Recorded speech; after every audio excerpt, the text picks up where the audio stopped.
Bueno, hermanos, seguimos con el estudio de este libro, del libro de Génesis, que consta de varias divisiones. Es un libro muy extenso, pero ya se vio en principio la primera división de este libro de Génesis, que se trataron los temas de la creación, con todo lo que Dios hizo al principio, la triste realidad de la caída del hombre, que no se conoce el tiempo exacto de cuánto tiempo fue después de la creación, el posterior diluvio, que también se trató, con sus consecuencias terribles sobre una humanidad que de continuo solamente pensaba en el mal, y luego del diluvio el intento de las gentes de reunirse y hacer una torre que llegase hasta el cielo, la cual Dios desbarató, deshizo los pensamientos de los hombres y confundió sus lenguas, y da origen entonces a las naciones. Eso fue lo último que nuestro hermano Alfredo estuvo meditando en la escuelita el domingo antepasado, y que tiene que ver justamente con lo que era la división del mundo de entonces conocido y cómo le trató. A todo eso se lo llamó, en este libro que habla de estos temas, del trato de Dios con la humanidad específicamente. Cómo Dios trató con la humanidad. Ustedes recuerdan que nuestro hermano mencionó la palabra dispensación, y que no era un periodo de tiempo, sino que principalmente, aunque comprende periodos de tiempo, pero tiene que ver principalmente el modo o el trato de Dios con el hombre en ese periodo de tiempo. En esta segunda división que empezamos hoy, ya se refiere más que a las naciones en sí misma, se va centrando el libro de Génesis, a lo largo del mismo, en el trato de Dios con una familia en particular. Es como que de mayor se va haciendo más específicamente el trato de Dios con una familia, que mencionamos sencillamente a los patriarcas de cada una de estas familias que tendrán a lo largo del estudio de este libro su breve pero también merecida meditación y consideración. El primero de ellos que vamos a ver hoy es Abraham, el padre de toda esta familia, el primero de toda esta familia, luego su hijo Isaac, que fue el hijo de la promesa, que era lo que le interesaba a Dios, de esa genealogía y de esa descendencia, los que heredarían las promesas y las bendiciones de Abraham, luego Isaac, luego de los hijos de Isaac, Jacob, y luego de los hijos de Jacob principalmente se trataría de la historia de José, que algo conocemos algunos de nosotros, otros no tanto, pero vuelvo a repetir, estos son menciones. Recuerden que estamos haciendo un estudio sintético de la Biblia, no hay tiempo para meterse medulosamente en cada uno de ellos. Se podría hacer y se ha hecho en otras oportunidades, pero ahora sencillamente se está haciendo mención puntual de cada una y los más sobresalientes aspectos de cada una de estas cosas.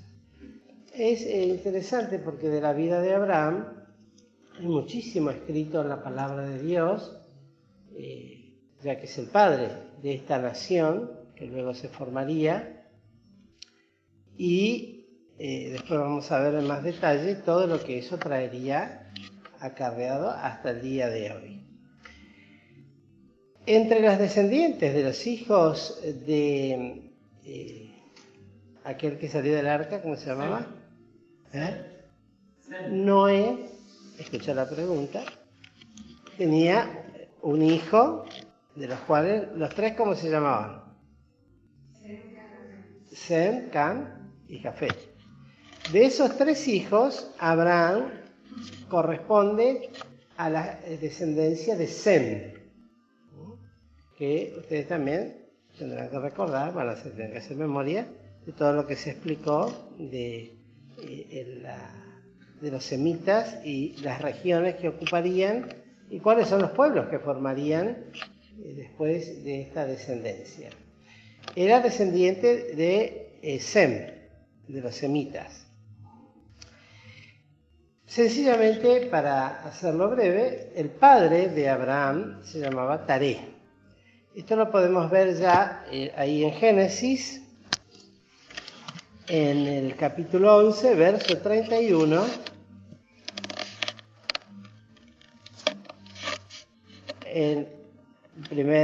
La primera parte dice, y tomó Taré. 11:31, Génesis 11:31.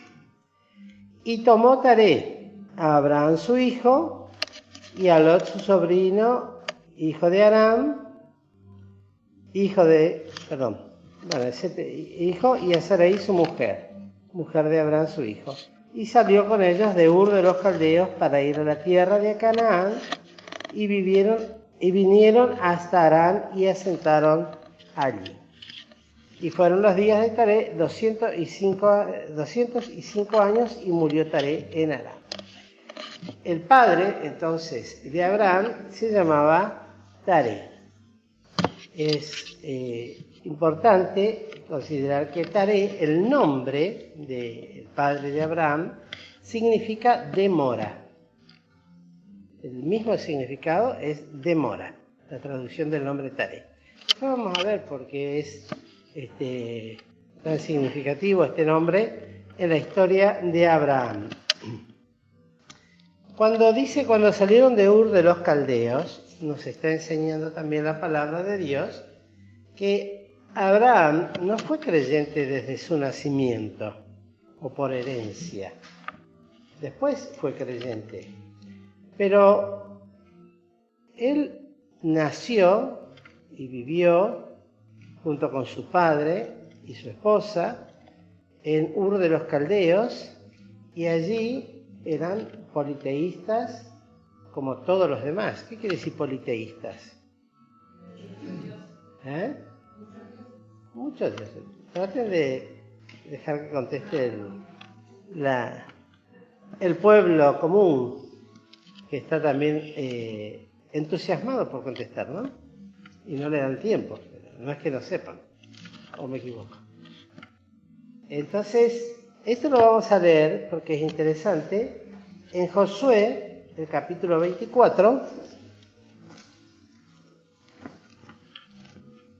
Ya Josué se refiere al libro de las conquistas de la tierra prometida, que fue guiada en este caso por el Josué, líder militar y político y religioso, más que político, religioso, al cual se le encomendó esta tarea. Fíjense lo que dice Josué, capítulo 24, desde el versículo 2 en adelante. Josué 24, verso 2. Lo leo yo, así queda bien grabado, no es que no quiero que lo lean ustedes. Dice, y dijo Josué a todo el pueblo, así dice Jehová, Dios de Israel, vuestros padres habitaron antiguamente desotra parte del río, es a saber, Taré, padre de Abraham y de Nacor, y fíjense esto, y servían a dioses extraños. Quiere decir que tanto Taré, que era el padre de Abraham, y Abraham mismo, y Nacor, el hermano, ellos no conocían en su momento, o si tenían conocimiento, la realidad es que eran politeístas, servían a dioses extraños. El verso 3, y yo tomé a vuestro padre Abraham de la otra parte del río, y trájelo por toda la tierra de Canaán, y aumenté su generación y dile a Isaac. Y a Isaac di a Jacob y a Esaú, etcétera, etcétera. Entonces ahí está, resume Josué a los hijos de Israel que ya estaban por conquistada la tierra prometida, aunque no en su totalidad, pero ya estaban asentados. Bueno, les habla de dónde surgieron sus padres. Es interesante, porque esto nos habla de que en verdad la obra es de Dios. No es que Abraham quiso de pronto adorar a Dios y se hizo creyente. Es Dios siempre el que se mueve en favor de esta pobre y triste humanidad que somos nosotros. Siempre Dios es el que se mueve a nuestro favor. El hombre tiene la tendencia, tanto el hombre como la mujer, generalmente a descarriarse como toda oveja, sin pastor. Y Dios, que es el gran pastor de las almas, el Señor Jesús, siempre es aquel que va a buscar lo que está perdido, para formar algo. Entonces, la conversión realmente de Abraham comienza a partir de Génesis, el capítulo 12,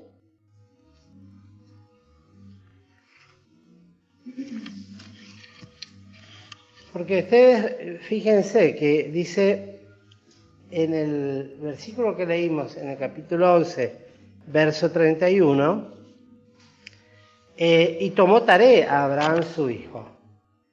Pero en el capítulo 12, versículo 1 dice, empero Jehová había dicho a Abraham, vete de tu tierra y de tu parentela y de la casa de tu padre a la tierra que te mostraré.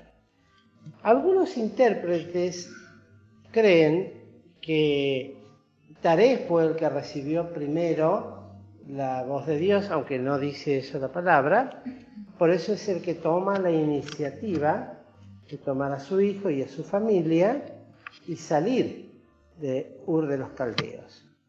Pero acá dice muy claramente la palabra que Dios había dicho a Abraham.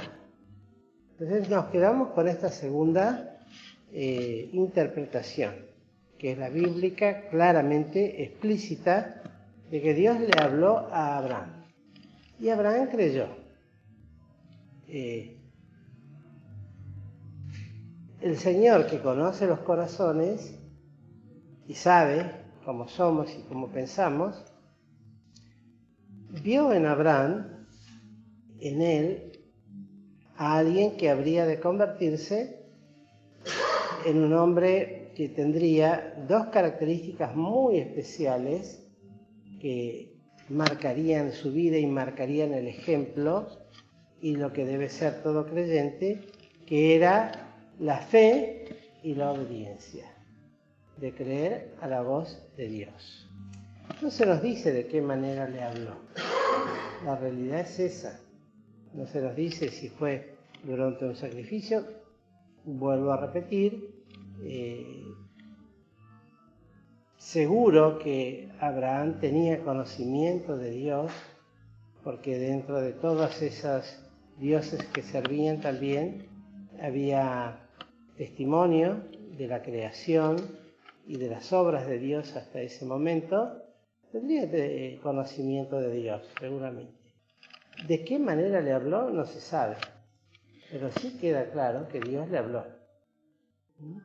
Le habló y Abraham obedeció. Y aparte de tener esta conversión, y aquí a partir de acá marca la historia de Abraham, con sus victorias, con sus conflictos, algunas derrotas que también quedarían registradas en la palabra de Dios, y eso lo recalcamos, la bendición que tienen las Sagradas Escrituras y la veracidad que tiene, es que no solamente da o menciona las partes buenas de los hombres, sino que también cuando el hombre comete pecados y faltas y errores que traen sus consecuencias, también las menciona.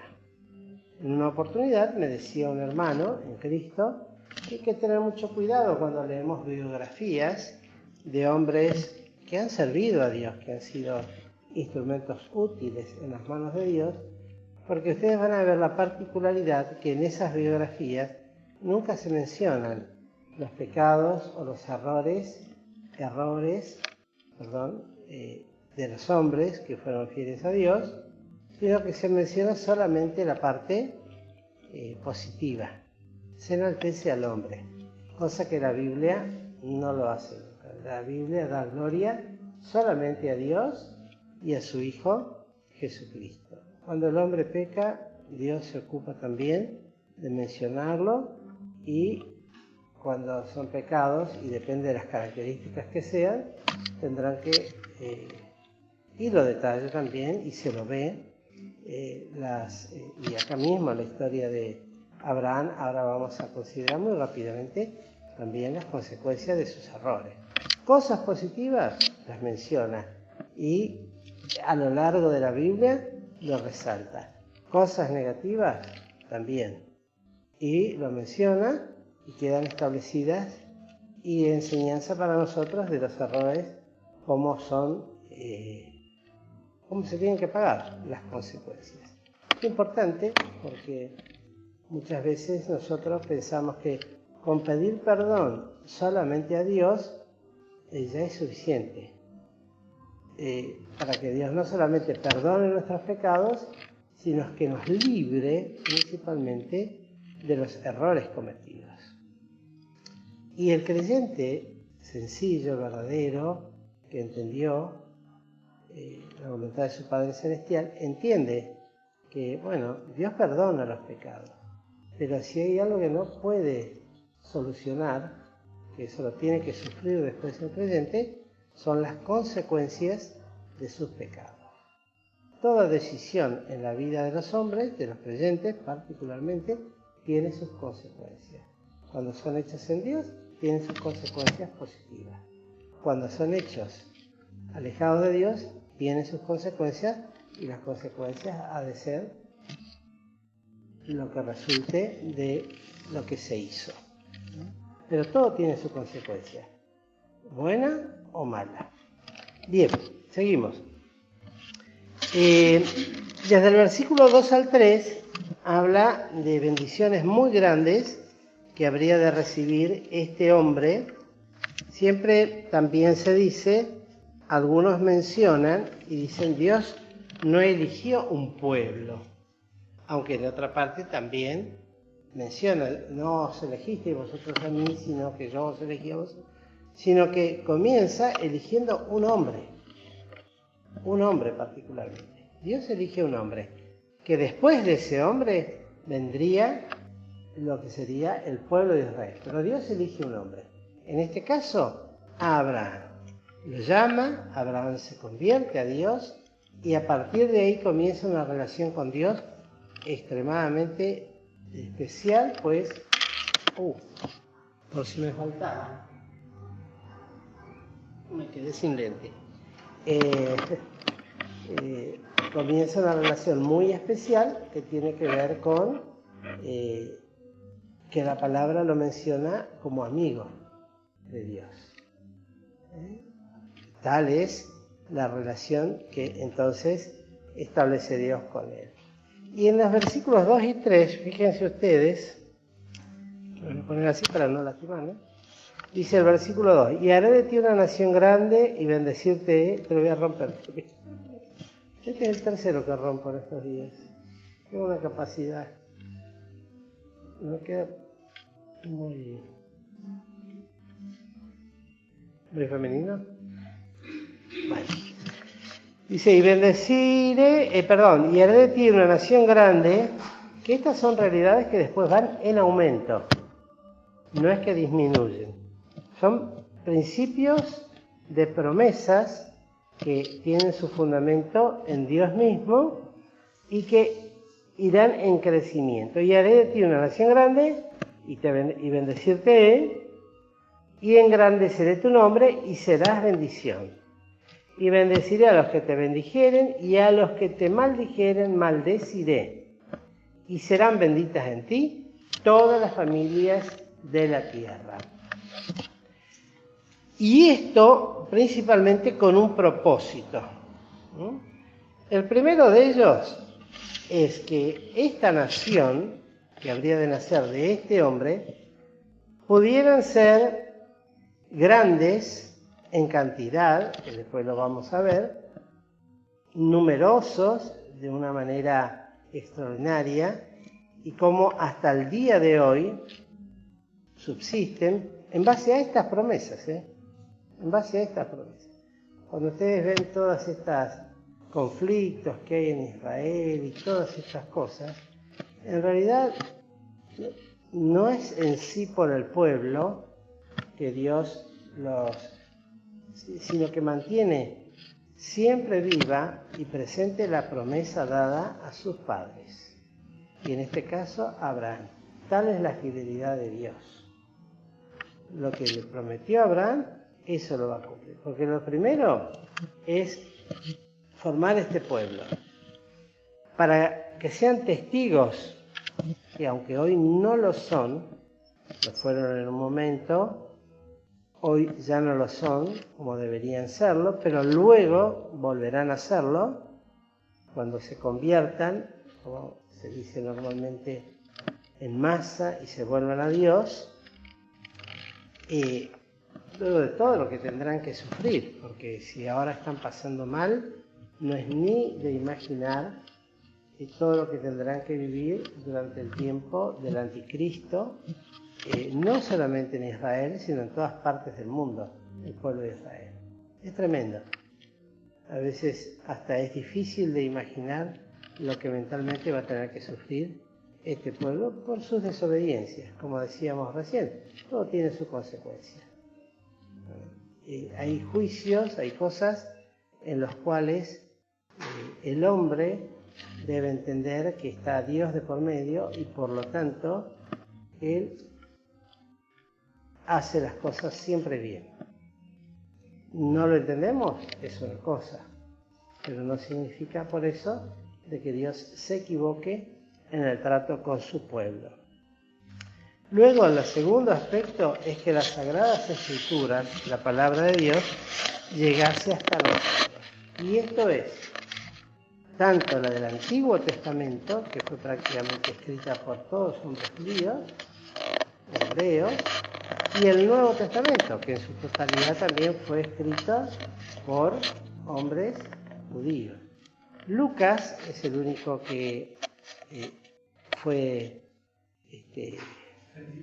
gentil, pero fue también aquel que aportó datos y recibió datos de los judíos para escribirlo.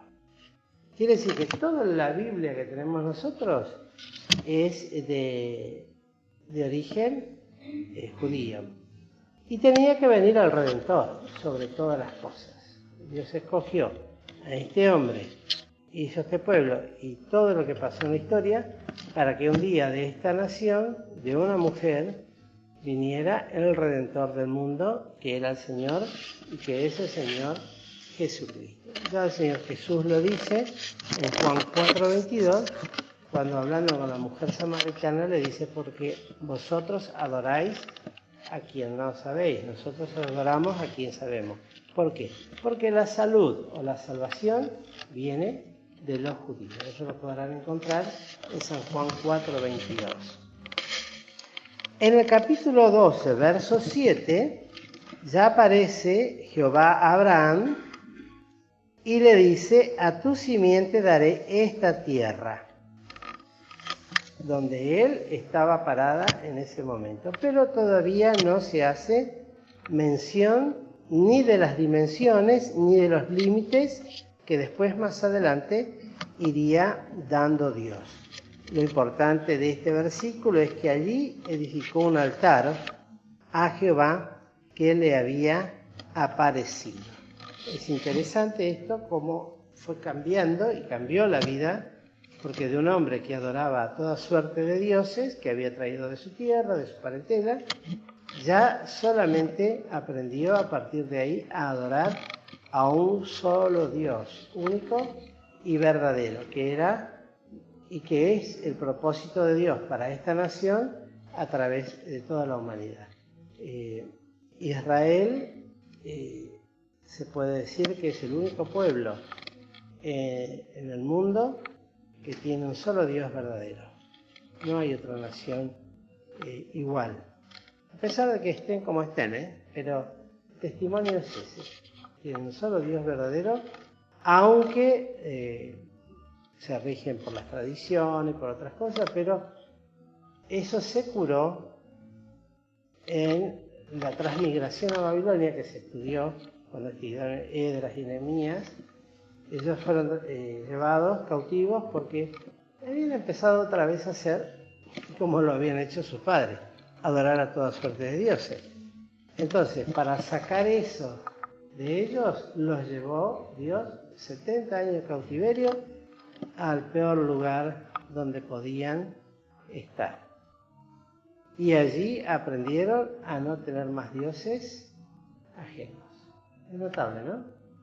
Como el hombre siempre es hijo del rigor, que muchas veces tiene que ser llevado a las partes más bajas para que ahí levante sus ojos y vea que aquel que fue y es nuestra única salvación está ahí. Entonces, hay lecciones que se aprenden de esa manera. Ahí, a partir de eso, nunca más tuvieron dioses ajenos, el pueblo de Israel. Tuvieron otros problemas, lamentablemente, porque siempre se generaron sus propios problemas, pero nunca más ni sirvieron ni adoraron a otros dioses. Dios los curó. Qué cosa, ¿no?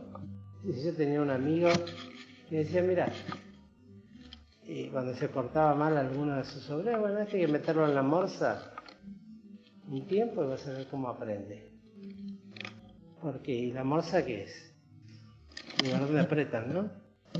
Y porque, no sé, tenían problemas, se hacían lío, qué sé yo, y la morsa era restringir el trabajo, que no tuviera tanto, darle lo mínimo. Y como dependían tanto de eso, la actitud que tenía él, por supuesto, para bien y para mal. Pero la lección es, a veces necesariamente se nos tiene que poner en la morsa y apretarnos un poco, porque ahí es cuando realmente aprendemos, necesariamente. Y somos todos iguales, En esto nadie puede decir, yo soy distinto. Todos en algún momento necesitamos pasar por ese apriete, podríamos decir así, en el cual Dios nos pone para que reflexionemos, para que aprendamos, para que nos arrepintamos y volvamos al camino que Dios nos muestra. En el capítulo 13, versos 14 y 16, de ahora un poquito más adelante, Dios amplía esta promesa de la tierra. En el capítulo 13, 14 a 16, dijo, y Jehová dijo a Abraham después que Lot se apartó de él, alza ahora tus ojos y mira desde el lugar donde estás hacia el Aquilón y hacia el mediodía y al oriente y al occidente, porque toda la tierra que ves la daré a ti y a tu simiente para siempre. Y haré tu simiente como el polvo de la tierra, que si alguno podrá contar el polvo de la tierra, también tu simiente será contada. Es interesante porque aquí menciona a Lot, que fue uno de los que salieron con Abraham de Ur de los Caldeos, y Taré, y decíamos, por eso es importante el nombre de Mora, porque Dios no pudo hacer en Abraham todo lo que quería hasta que no se deshiciese, porque la orden, tú y tu familia, sal de tu tierra y de tu parentela. Y él arrastró todavía con él a su papá y a su sobrino. Y le trajo problemas su sobrino, que son historias que están relatadas ahí en el libro de Génesis, pero hasta que él no se separó. Por eso es importante, ¿no? Cuando Pedro es llamado a servir a Cristo, se da vuelta y lo mira a Juan. ¿Se acuerdan cuando ya se despedía a Cristo y decía, ¿y a este qué? Y Cristo le decía, ¿y a ti qué? Ven tú. Y cuando Dios nos llama a nosotros, es a nosotros. Como decía uno, lo mencionaron por nombre y miraba para atrás a ver a quién, si había alguien con el nombre de él. Y no es así, cuando Dios nos llama a nosotros, es a nosotros, no es ni a nuestro hermano, ni a nuestro papá, ni a nuestra mamá, es a nosotros. Y hasta que no nos deshacemos de todo aquello que arrastramos, y Dios no puede hacer en nosotros la obra que Él quiere hacer. Ahora, en esto ya le amplía esta promesa y lo lleva cuando se separan, es una historia también que no nos podemos meter, se nos va el tiempo, de todo lo que habría de ser de ellos. Luego más adelante vuelve a dar con más exactitud. En el 15:13 es interesante, fíjense lo que dice.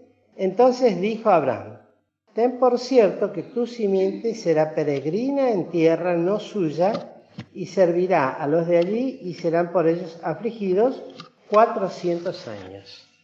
Ya esto no es un vaticinio, sino que es un anuncio, una profecía que Dios le da a Abraham, de que pasarían por ese periodo tan oscuro que tendrían cuando descienden a Egipto y pasan 400 años de esclavitud. Años más, años menos. No tenemos tiempo ahora de ponernos a sacar cuenta. Pero son 400 años, así lo dice la palabra de Dios. Y serán por ellos afligidos 400 años. Ya se lo anuncia. Interesante, ¿no? Todavía él no tenía ni hijos siquiera, pero ya le dice: a tu simienta, a la que no podrán contar, el que puede contar el polvo de la tierra, podrá contar a tu descendencia. Promesas muy grandes. Y acá le dice ya de lo que tendrían que sufrir, y aún también. Es interesante, porque en el 14 dice: mas también a la gente a quien servirán, juzgaré yo, y después de esto saldrán con grandes riquezas. Esto se refiere a la salida, después de las 10 plagas ejecutadas sobre Egipto, y a las riquezas con que salieron de ese lugar, con oro, plata, piedras preciosas, cosas de muchísimo valor. ¿Se acuerdan que la gente le daba dinero, le daba todo para que se vayan? Porque los juicios que habían pasado eran tan grandes que no veían la hora de sacarse el pueblo de Israel de encima. Bueno, ya Dios se lo dice. Acá está, no tenemos tiempo para detenernos.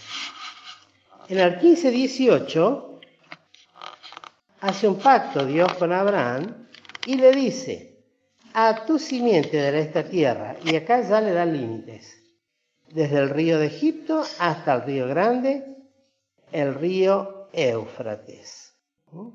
Demarca a grandes rasgos los límites de la extensión de la tierra que le habría de dar y de los pueblos que habitaban en ellos, y los cuales también ellos tenían que, el día en que, en los tiempos de Josué, erradicar y eliminar del todo de ese lugar. Pero ya hace un pacto Dios. En el capítulo 17,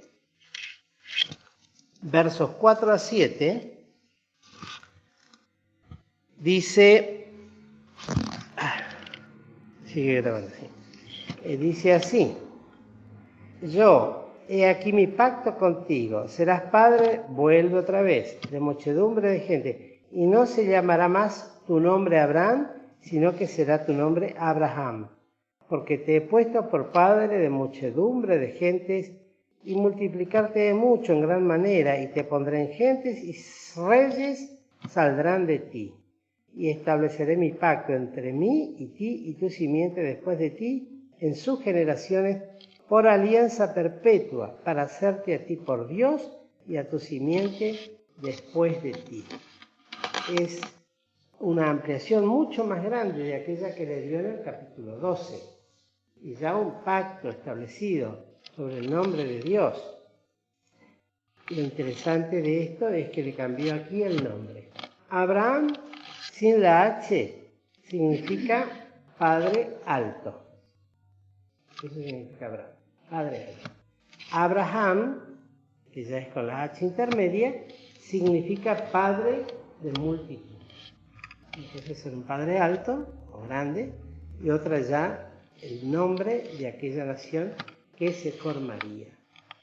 En el versículo 10 se establece la señal del pacto. Tú empero guardarás mi pacto, ya lo menciona, empieza a cambiar acá, ¿no? Cuando dice Dios a Abraham, tú empero guardarás mi pacto, tú y tu simiente después de ti por sus generaciones. Este será mi pacto que guardaréis entre mí y vosotros después de ti. Será circuncidado todo varón de entre vosotros. Debemos recalcar y aseverar que esa simiente, aunque es una costumbre que después la guardaron y la guardan hasta hoy muchos países, naciones árabes y en otros países del mundo, pero era el pacto, la señal era la circuncisión.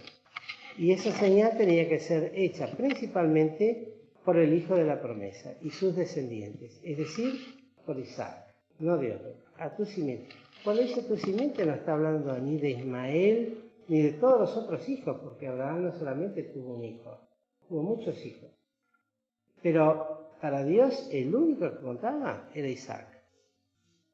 Isaac era el hijo de la simiente de Abraham y quien recibiría la promesa.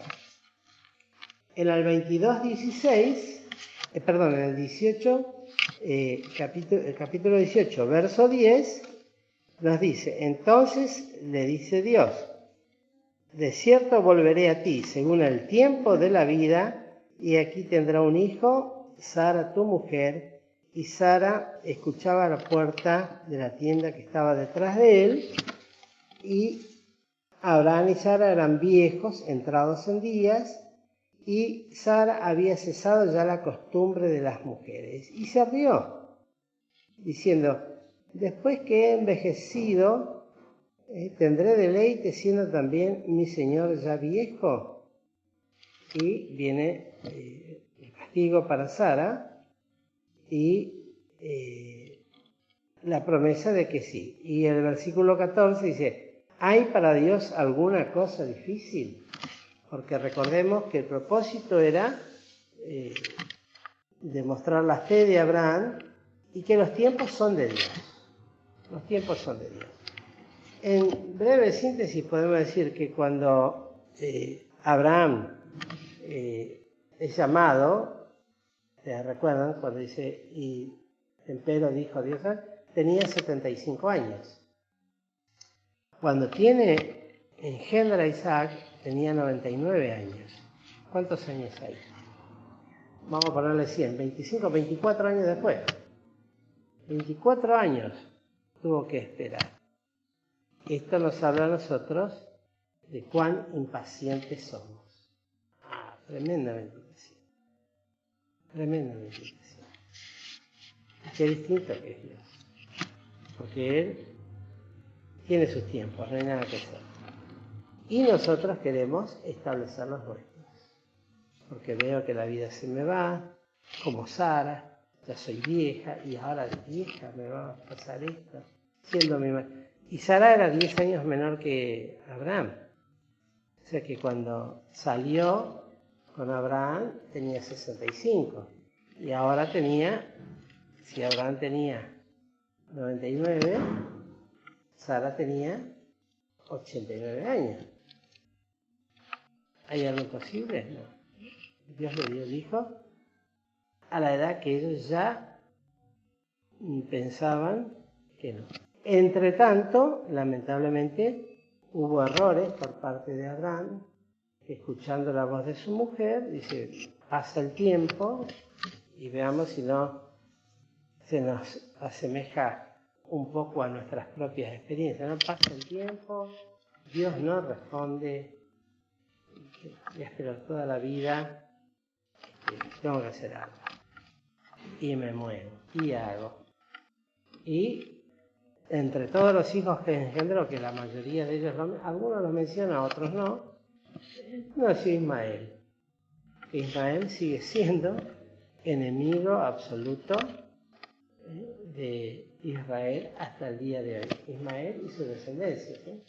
Hasta el día de hoy sigue siendo enemigo. Y una espina en su costado. Siguen siendo. Esto nos habla a nosotros de la impaciencia. una lección, sencillamente le diría que es eso, de cuántas cosas hemos hecho en nuestra vida sin esperar el tiempo de Dios. Las promesas de la Biblia están. Bueno, Señor, yo creo esta promesa hoy y tengo 20 años y ya hace un año que estoy esperando y la promesa no se cumple y ya van 2 años, estoy harto y al tercer año ya está y empiezan todos los pensamientos incrédulos, racionalistas, de rebeldía, porque para colmo a veces lamentablemente se cumple lo del Salmo 37, cuando dice, no tengas envidia de aquel que prospera en su camino, porque veo que compañeros míos, compañeras mías, y tienen esto, tienen aquello, que yo se lo estoy pidiendo a Dios bendito, mándame del cielo esto, y no me escucha. No me escuchó.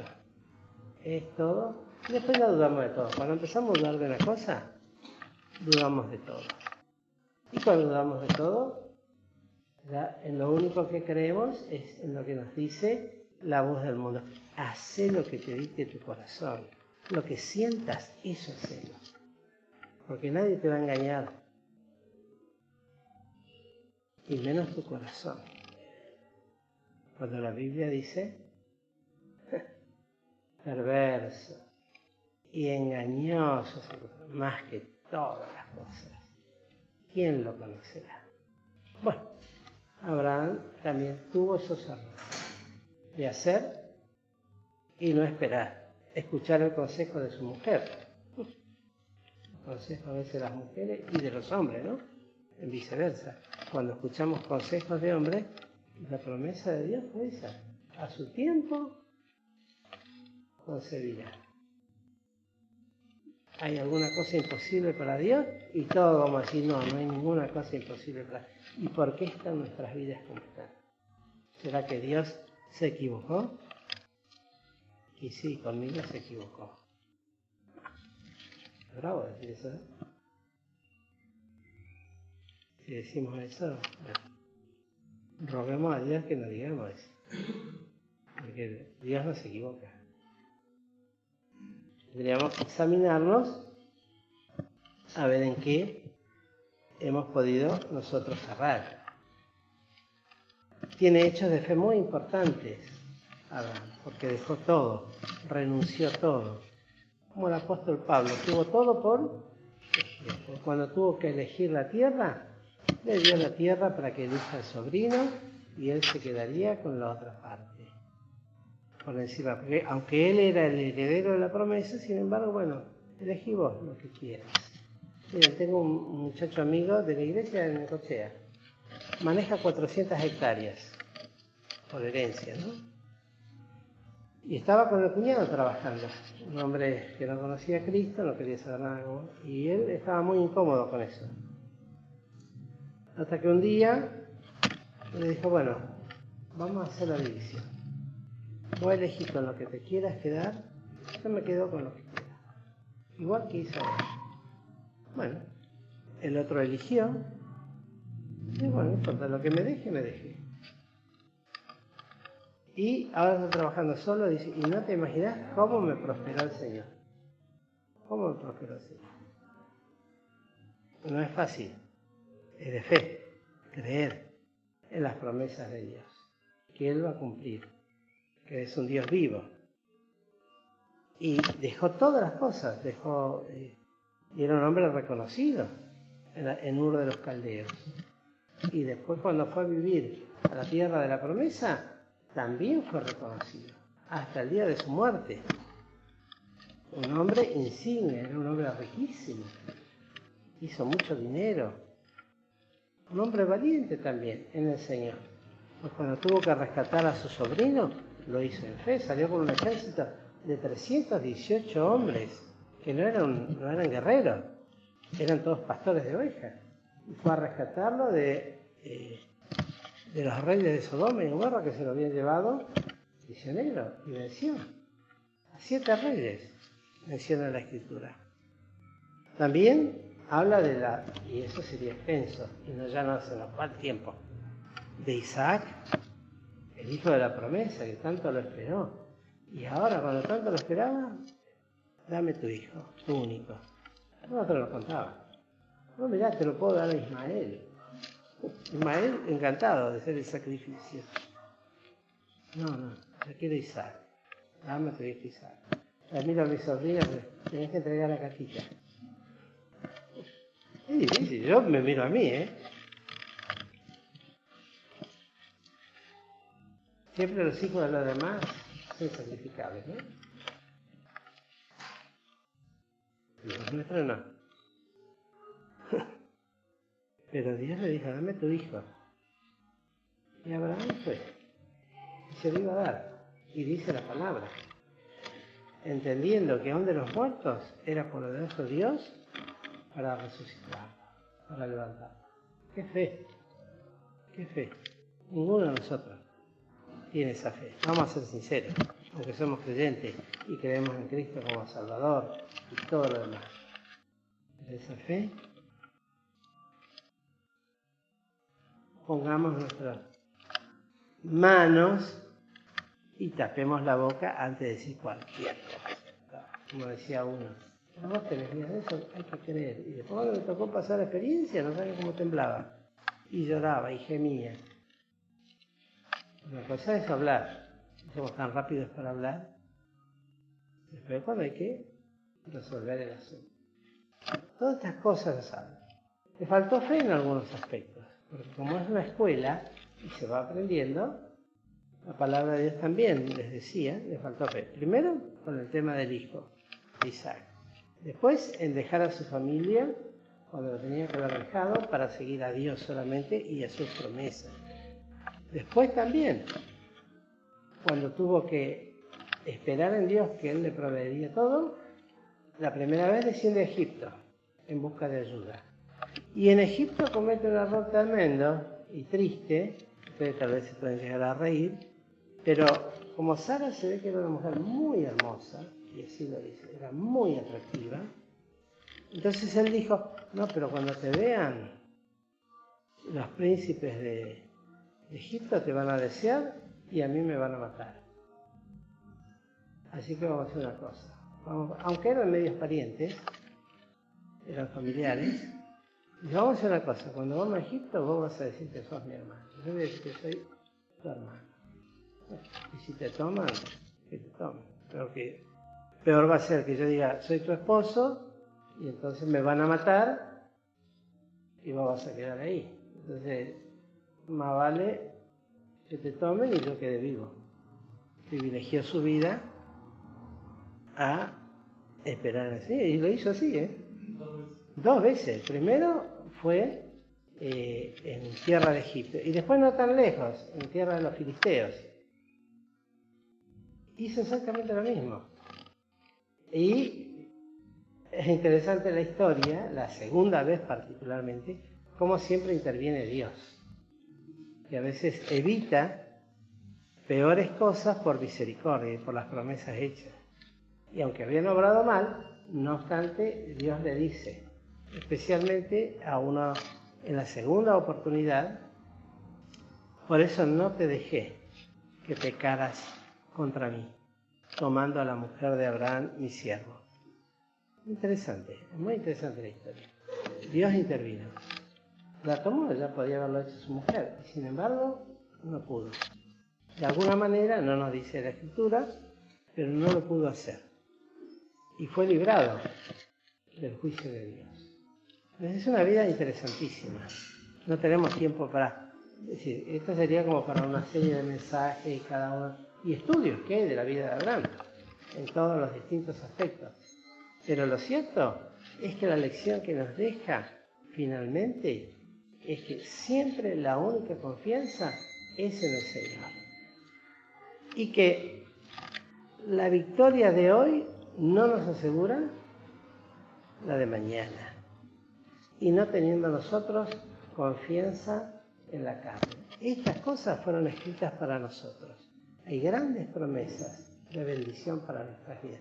Si no las alcanzamos, es lo más probable que en algo hemos fallado o que en algo estamos fallando. Son promesas de Dios. Y Dios no puede mentir, ni puede ser tentado, porque no tienta ni miente, porque Dios no puede ser. Es una historia muy rápidamente relatada, a grandes rasgos, pero es la vida de Abraham, con sus distintos momentos, y son 99 años de vida. Que el Señor nos bendiga, nos ayude, porque siempre hay lecciones para aprender y para ser enseñados y para aplicar en cada una de nuestras vidas. Que el Señor pues nos bendiga, queridos hermanos.